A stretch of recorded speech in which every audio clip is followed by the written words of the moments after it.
السلام علیکم. ای اکای حاجی میرزا، من یک سوالی دارم. بعد از خانه‌داری کردن با زن خود، اگر زن کودک میده داشته باشد و غسل نکرده در یگان وقت سراستیمگی بر وی سینه دهد، یگان ضرری دارد یا ندارد؟ با احترام مخلص شما. یعنی مثال جوانهای هستند که مثال صاحب کودک میده هستند و مثال بعد خانه‌داری کردن همون کودک میده مثال گریان می شود. در همینجا مادر در حالت غسل جنابت است، ولی در حالت جنابت است. آیا وی می تواند که یعنی این کودک خرد خدا از پستان خود شیر دهد؟ اگرچه عزیزان ما و شما میگویم بعضی هاش که یعنی باک ندارد، زلل ندارد. اگر مثال مادر در حالت جنابت هم که فرزند خود چکی شیر داد، باک ندارد. از او که وی رفته و تا غسل میکند شاید وقتهای زیاد گذرد و این کودک در داخل گهواره عذاب میکشد گفته، از این خاطر دوستان خدا گفتن که باک ندارد. لیکن بعضی از عزیزان ما و شما گفتن خوب میشود که همون مادر یعنی پستان خودش شوید و بعد مثال در دهان فرزند خود گذارد، همیشه هم کفایت میکند گفتن. همیشه هم عزیزان ما و شما گفتن. عبدالله انصاری را وقتی در مادرش خبر دادن که فرزند تو چی یک عالم کلانی شده است، چی یک واعظ خوب شده است، خیلی مردم وی اطاعت میکنند، مردم از سخنهای او استفاده میبرند، مادر عبدالله چی گفت؟ گفت از این ده من زیادتر میخواهم از عبدالله، زیرا هر باری که وی گریه میکرد در گهواره من طهارت میکردم و با پای طهارت او را شیر میدادم. این گونه مادرها هم وجود داشتند. اگر مادری که این گونه توفیق داشته باشد برای بهبود شدن فرزند خودش از لقمه های حلال استفاده برد همراه پدرش و بعدا فرزند خود با پای طهارت اگر شیر دهد، این نور بالای نور می شود. السلام علیکم و رحمت الله و برکاته. در بیان فضیلت حق پدر و مادر به فرزند سخن می گفتید. ما در این باره ها خیلی صحبت های زیاد کردگیم درباره احترام پدر و مادر. فقط از همه شما باز کسانی که صاحب پدر و صاحب مادر هستند، برای همه شما میگم که پیغمبر خدا میگوید بر الوالدین افضل من الصلاه والصوم والحج والجهاد فی سبیل الله. خدمت در پدر و مادر کردن از جهت ثواب بهتر است از ثواب نماز، بهتر است از ثواب حج، بهتر است از ثواب روزه، بهتر است از جهادی که در راه خدا میکنی. خدمت پدر و مادر از همه این در گفتن پیغمبر خدا در ثواب بالاتر است.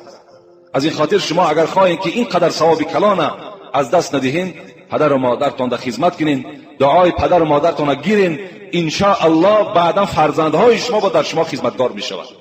رسول اکرم میگوید بروا آباءکم تبرکم ابناءکم. اگر شما خواهید که از فرزندهاتان نیکی بینید، اول پدر و مادرتان خودتان احترام کنید. پدر و مادرهاتان احترام کنید، دعای نیکی اونها را گیرین، فرزندهای شما در شما خدمتگار می شود. و الا پدر و مادر شما آزار دادین، اونها را غم دقت دادین، اونها از شما از دنیا ناراضی گذشتند، الکی فرزند از فرزندهاتون انتظار شوید که این گونه معامله را فرزندها با شما میکنند. در این بابت ها ما بسیار گفتگی ها هستیم. اگر برای کسی لازم باشد، کسی تهاش وجود دارد، گوش کنین. ان شاء الله 3-4 جمعه قریب در باب پدر و مادر ما صحبت ها داشتیم. دوم سوال، انگور چخل به دنیا آمد؟ نوشتن از کی برآمد؟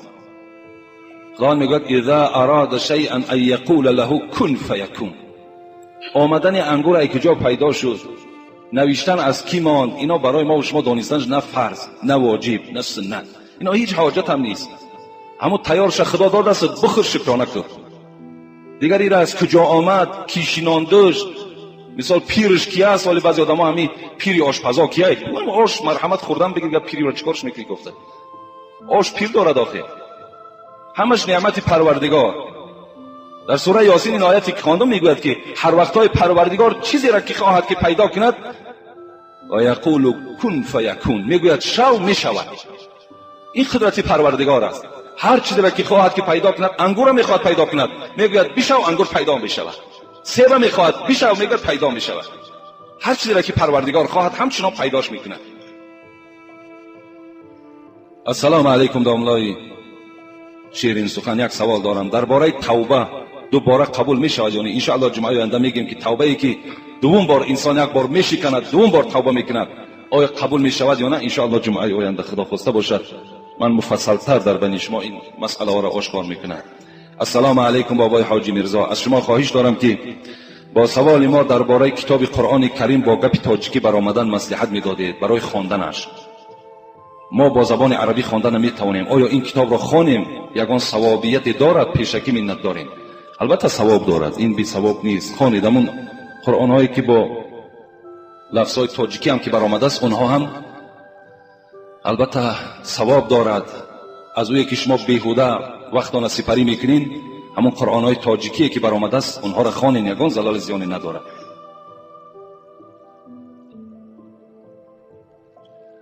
درود و رحمت بر شما باد ای بهترین خیرخواه این شهر و بهترین دعوتگر. این جای پوشیده نیست که از دعوت شما چی بهبودی های زیادی در عبادت مردم و آبادی های شهر پیدا شد. داملای عزیز، شما گفتید که همه برای یک کس برای همه. این سخنی حضرت محمد صلی الله علیه و سلم است. پس چرا امروز پیروان این پیغمبر در این شعار اسلام عمل نمی کنند؟ آیا گناهگار نمی شوند؟ حتی بعضی بنام ایشانها، منصبدارها، بایها، وکیلها که باز دعوای امتی دارند، داملا این حقیقت دارد. باید فکر دیگرها را مثل در خود داشته باشید. داملا هزار بخشش از شما، خدا در حفظ امان شما باشد. مثل نفس برای ما مردم لازم هستی. و چی گفتنی داری با این سوال؟ یعنی این برادر من سوال وقتی در خانه خواندم، در اصل چگونه که خود میگوید حقیقت دارد. همه برای یک کس برای همه. این شعار محمد صلی الله علیه و سلم است. این شعار اسلام است. لیکن چرا امروز پیروان محمد با این حدیث پیغمبر خدا عمل نمی کنند؟ اینش از همون انسانهای پرسیدن در کار که چرا اونها عمل نمی کنند. اگر این برادر بعضی بنام ایشانها گفتند، منصبدارها و بایها و وکیلها گفتند، اگر ملاها هم که وابسته میکرد من ملال نمی شدم. زیرا هست نفرهایی که فقط برای شخصیت خود، برای فایده خود میکنن، لکن غم مردم و غم مثال شهر خودش هیچ گونه میخرد. هست نفرها وجود دارد. خداوند در قرآن میگوید واغفض جناحک للمؤمنین. توصیه پروردگار را ببینید برای برادرهای مؤمنت. واغفض جناحک، تعظیم کن. برادر مؤمن تا میبینی چهرت کشاده کن و یا احترام کن، با او صحبت خوب کن. زیرا باز پروردگار در دیگر آیه قرآن برای همه ما و شما مؤمن ها گشتد میکند. اعوذ بالله من الشیطان الرجیم. انما المؤمنون اخوة فاصلحوا بین اخویکم واتقوا الله لعلکم ترحمون. این کسانی که دعوا میکنید که ما بنده خدا هستیم، ما پیرو قرآن هستیم، مادام این دعوای تو حقیقت داشته باشد باید با یکدیگر شما برادر باشیم. فاصلحوا بین اخویکم، دائم کار کن که در بین برادرهای تو صلح و صلاح پایدار باشد. دائم باید تو نیکخواه برادر مؤمنت باشی. اتقوا الله، خدا گفت از خدا بترسید.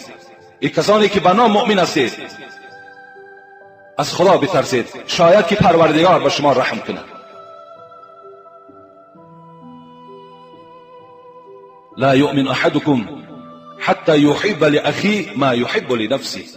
پیغمبر خدا میگوید انا همین مؤمن هایی که فقط برای نفس خودشان مهنت میکنن، فقط برای فایده خودشان دوادو دارن، غم مردم و غم یک برادر همسایه شده میکرد. پیغمبر خدا میگه لا یؤمنو، تو ایمان نداری. ای انسانی که بی پروا هستی، ای انسانی که فقط فایده خودت تصور میکنی، از پای فایده خودت هستی. لا یؤمنو احدکم، اگر کدام شما میگن از این گروه باشید ایمان ندارید. یکی شما تا وقتی که از برای برادرت آن چیزی را که دوست می‌داری برای نفس خودت چیزی را که دوست می‌داری برای برادر مؤمنت که دوست نداری، تو ایمانت میگه ایمان نداری. لا یؤمن احدکم، ایمانی تو کامل نیست. این است توصیه پروردگار، این است توصیه پیغمبر خدا برای پیروانش. البته باید ما و شما تسلیم این شعار باشیم، همه برای یک کس برای همه. این شعار اسلامی است.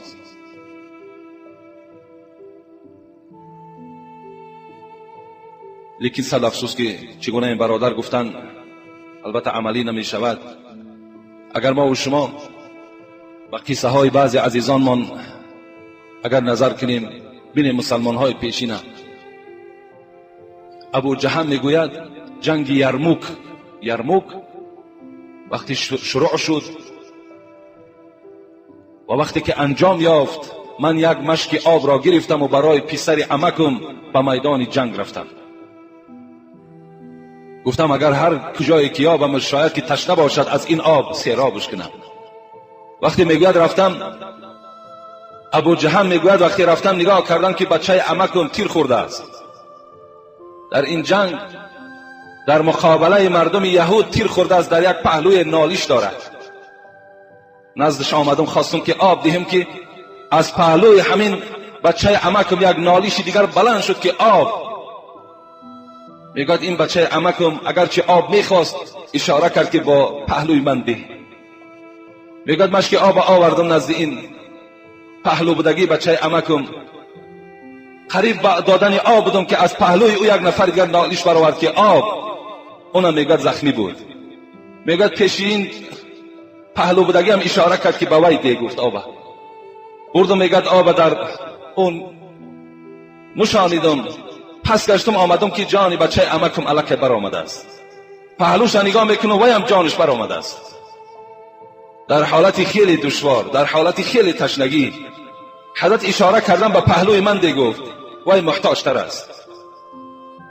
این است غمخواری برادر مسلمان. اینجا اسلام عیب ندارد، اینجا شعار پیغمبر خدا عیب ندارد. عیب در انمو انسان هایی هست که فقط غم خدا میخورند، غم برادر مؤمنش نمیخورند. معروف کرخی که خیلی معروف است، خیلی مشهور است. یک عزیز خدا میگوید بار آمدم زمستان بود، کرته خدا بدر کرده است. میگوید در دستشو در سرمای خنکی میگوید میلرزید. حضرت کرخی را میلرزید. نزدی آمدم گفتم ای کرخی، او هوا سرد است، در دستت لباس داری، نمیپوشی تا که از سرما خودت را محافظت کنی؟ گفت ای دوستی خدا، گفت در خانه نشسته بودم، این لباس در بدنم بود، یاد فقیرها مرا بیرون برآورد و یادم آمد کسانی که لباس ندارند.